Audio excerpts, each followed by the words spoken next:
Hi, I am Oscar Stagnaro here at Berklee, and I'm glad that you're watching for bass players only.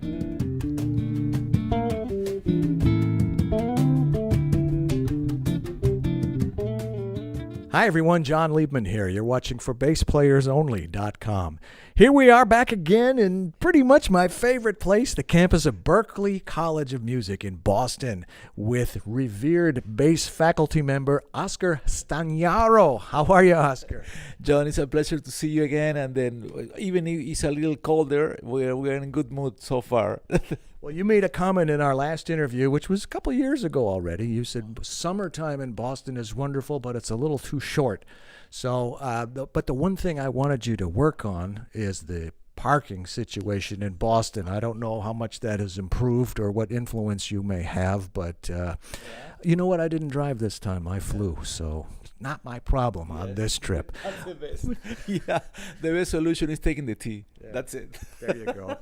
But let's get back to you. It was a fascinating story about your upbringing in Peru that we talked about, your brother Ramon, and how you got your career going and some of the things that you've done. So that interview is there on for BassPlayersOnly.com. Oscar Stagnaro, Stagnaro. Right. So let's fast forward to now. Give us an idea of some of the things that you've been up to and what's been keeping you busy since we last spoke. Yeah, well, I always had in mind when I first moved to the States is to create something that doesn't exist. That was Otherwise, you wouldn't be creating it. It already exists. exactly. But for example, the Latin bass book was a book that was the concept that Chuck Scher had was like a book that is like an encyclopedia, not an exercise book into 12 keys and and so on. If not something that it will be a practical way of learning something that you don't know. In this case, Latin music, and that was one of the things that was a challenge for me. And thanks to Berklee, I did try. I started teaching here in '88. The book was produced in 2000. So I have 12 years of experience teaching Latin music to people didn't know anything about it. So I have to go down to like the whatever below the ground to make them understand how it works. So I have to do my research, and all my life, thanks to the curiosity and to ask older people how things work. That's probably one of the ingredients that I should recommend the new generation. Always look for people that knows better for you in order to play with them, and then you learn not to play with people of the same level. You have to play with people that plays better than you in order to improve. Simple situation. So that's what happened with this case. I asked historians, I asked people that knows the styles that they didn't have the opportunity that I had to teach. So they played, but they don't know how to teach. But then in this case, that was a product. That book was a product of that. The life experience, teaching situation, and curiosity on how things work with the bass in the Latin area. Okay. I'm thinking of some of the great Latin bass players. Cachao is the first name that comes to mind. I don't know how Eddie Gomez is more of a jazz player, but he's got that Latin Eddie Guagua Rivera, and I think you mentioned Lincoln Goines last time in the work he did with Robbie Amin, and was it Funkifying the Clave? Yes, sir. Yeah. And I did an interview recently with, I have a site called for GuitarPlayersOnly.com. Wow. Farid. How come they let you interview Farid? Yeah, of course. Yeah, Farid Haq, and I was talking to him about Paquito D'Rivera, and I think we talked about him in our last interview. Yes. So, boy, that's do most of the kids that come to Berklee, the bass students, do they want to learn the Latin styles, or do they all want to be, Billy Sheehan and Stanley Clarke? And I think you have a wide variety of people. We have like 300 bass students here. So for me, my mission is to expose them to a diversity of styles, because within the Latin, in general, within the Latin, but even in like if you play funk, there's a lot of different styles, different bass players, of course. So then you have to try to open their eyes in a way that they don't even realize it.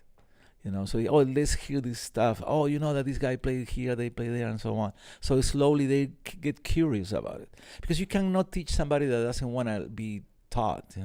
You have to find that, like, spark their curiosity. Then they start getting involved with it. But in the Latin area, for example, the guys want to know about the new, like, timba style. But I said, okay, do you know? I'm sorry, the what style? Timba.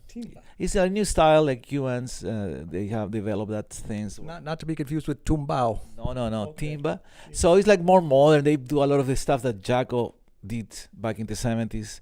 So, they think that these guys are creating all these new things. When Havana Jam happened in 1975, Jaco did that for the Cubans there. All these things. Now they are applying that, of course. Anyway, but I mean, if you grab their attention, they get involved. But at the same time, they have a variety of styles that they could play in, Brazilian or Caribbean or reggae or calypso, because it's super important to develop their inner time and also their identity. For me, that's the most important thing. Besides the creativity, is who are you, and the bass is like a extension of your voice, of course. The singers, they have no problem, but we have to communicate with the instrument, through the instrument. And it's a whole different feel, or a whole different bunch of feels. I remember talking to Farid when he came to Miami in, I think, 1991 with Paquito. Ignacio Berroa was the drummer. And he said, if you're playing a jazz walking bass line and you mess up and you play, you hit on 1 and 3 instead of 2 and 4, when you mess up the clave, that's what it sounds like to us when you mess up the clave. And he said something else. He said, "You mess up the clave, they will kill you. They will kill you." Or more than a ticket. But it's so important to listen and to learn. You're getting me excited about I lived in Miami for 6 years, so I played and toured all over, Central America, South America, and I heard so many different genres within the Latin realm or milieu. He's a huge universe. I'm still learning every time that I go to Colombia, Mexico. You discover a little things. He says, "Wow, how come this? I didn't know this." And it's super challenging because it's a different concept of how they feel or how they play and so on. So it never ends. But at the same time, like I'm saying, all this is for the benefit of, in this case, the students, to find their own identity in the direction that they want to go for. Somebody told me, I don't know if it's a good story. I don't know if it's true or not, but I guess how salsa started. The emphasis on beat for There's a Cuban guy was on a gig and he got drunk and he started doing that and it caught on. And I don't know if it's true or not. I don't care if it's true. It's a great story. I love it. No, that's coming from the Cuban song from the 1920s. Yeah, 1910, 1920s, yeah. I love it. When I was first heard that, I said, "Wow, what is that? That's cool. I love it." Well, let's talk a little bit about your gear. Tell me, basses, strings, amps, effects, things like that. Yeah, I've been very lucky because I have the help from Warwick. To be playing the Streamer 6-string bass. Oh, you play 6-string? Oh, I didn't realize that. Yeah, but the funny story is, if we have a minute, I tell you what it happened. My brothers sent me a 5-string. Ramon, 5-string Streamer, and I took my Fender, that I have a Fender, and my Streamer to this is back in 1992, my first tour with Paquito. So I took 2 basses in a 5-week tour. This is almost like a Swiss. And then we finished the sound check in Greece, in Athens, and I played the Fender, so everything was fine. Then I said, I'm going to try the 5-string. I never played 5-string. So when I was trying the bass, Paquito comes out of the dressing room and says, "You have to play that bass tonight." I said, "What? No way." So, I made all the mistakes the first night, of course. So thinking the low string was a G. I played D instead of G all the time. Yes. And anyway, so I played with that bass with the Caribbean Jazz Project. I record the book with that bass, with both, the Fender and the Warwick. And then later on, I got lucky to be endorsed by Berklee. But Warwick, it took me a few years. I was in touch with Dana B. Goods in LA. And then I talked to I don't want to say the name, but he knows who he is, the guy that does endorse. And I said, "Man, when are you who's the person that gives endorsement the Warwick?" And she says, I am. So how can I get an endorsement? And he didn't say anything. No.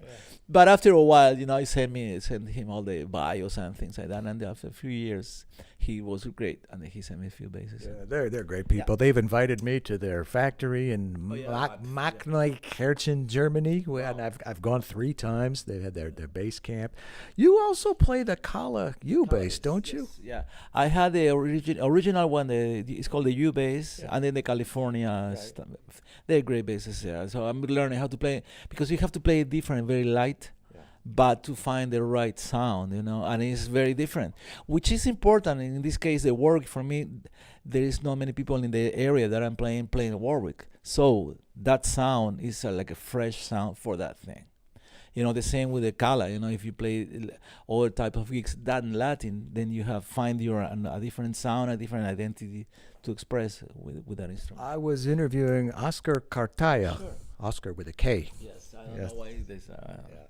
But he was telling me about a record that he was doing, and there was one song in particular, and the band said, "Hey, it sounds fine." He says, "No, it's not quite right." And he tried a different bass. Then he tried the Kala U bass, and everybody said, "That's the sound." And he just loves the Kala U bass. And I think I mentioned Billy Sheehan earlier. Guys like that, or I don't know, Lee Sklar, and guys that are less obvious. Bagiti Kumalo, certainly, Abraham Laboriel, those guys. They love the Kala U bass is great.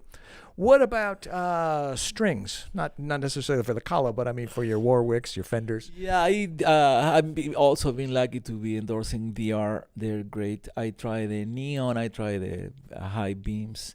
They're not as tense, so you have a little release when you play, so you don't kill yourself. Some other strings they have very tense. Yeah. I used to use Rotosound when the Rotosound were the only ones available back in the 80s, 70s. 80s. They sounded great as well.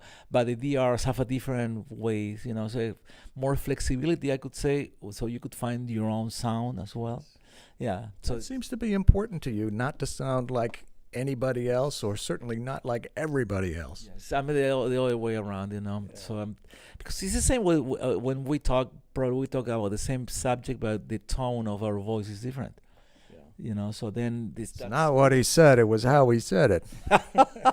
I mean, I think an instrument is like I said, the extension of your personality, of your voice. So that's why, What about amps and effects and anything else? Oh yes. Also, I have fortunate to be using Aguilar for the past 10 years. I guess they helped me out a lot, and for me, that was I know all the other brands are great, of course, but this one I found the right, air.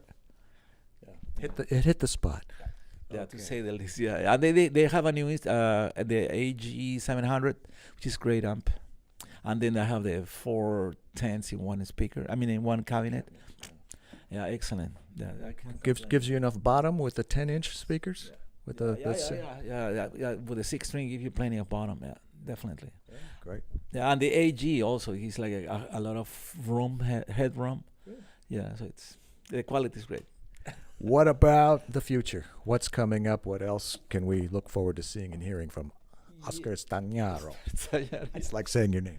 Well, I have a program that I create. Of course, I could say I create. It's called Bass en Vivo. Say it slowly. Bass. It's like Spanglish. Bass en Vivo is like live bass. So the concept with that is that it's like a one-day bass marathon. So we have 5 master classes, 1 hour each, and then I have a contest, like 15 players, and then we have a jam session at night. So I get endorsements. I get sponsors by, Kala Bass and Aguilar and some more people. DR, of course, Share Music as well. So the concept here is this program has been made in Latin America. Like this is the 22nd edition is gonna be next year in Puno, which is the Lake Titicaca. I don't know if you know where. South America. Yeah, South America and Peru.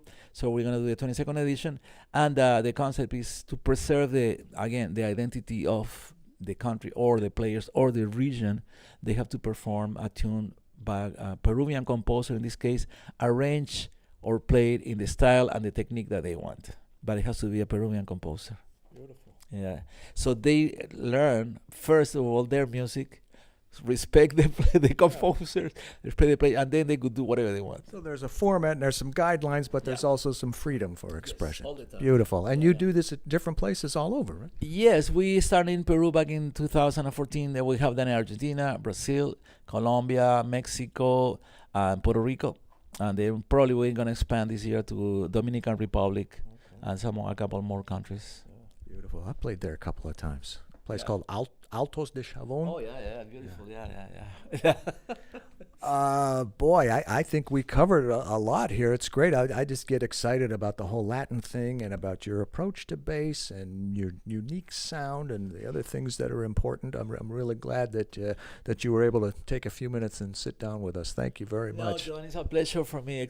I know that you're doing it on your side. A lot of things that we needed to know about bass players, bass history, bass culture, of course, and especially the respect that you give to all the players. It's super important. So we are a big community. I mean, I'm glad that I play bass. I'm glad that you play bass. I'm glad that all they play bass too. Yeah. All of them. We're in a different nation. Yeah, that's true. Yeah. I don't remember if I asked you this last time or not, Oscar, but what would you be if you weren't a bass player? Something outside of music, if you could imagine. That I don't know. I like to organize things. So probably I wouldn't be a politician for sure. That's for sure. I wouldn't be a politician. Any particular country? I mean, this is not because I'm in the United States, but I learn a lot of stuff here. I love the efficiency, how things work, how people trust each other. Like when you compose something, just as an example, you really respect the people and listen to what they do. And even though if you don't like it, but at least you pay attention to things like that. In some other countries, that's not the rule, Yeah. So here you have a lot of space, like a personal space. So I'll be here organizing something, in the benefit of musicians. You always give us lots to think about, and I appreciate that. Thanks so much. Let's get together again. I want to hear about everything else that you've got going on and share that with these nice people here. So thank you again. My pleasure, and I'll be here, for the next whatever until God tells you to to knock the door and say, okay, next. Yeah, well, let's hope that's not for a long, long time. On location at Berklee College of Music in Boston with our dear friend Oscar Stagnaro. I am John Liebman. You're watching for BassPlayersOnly.com.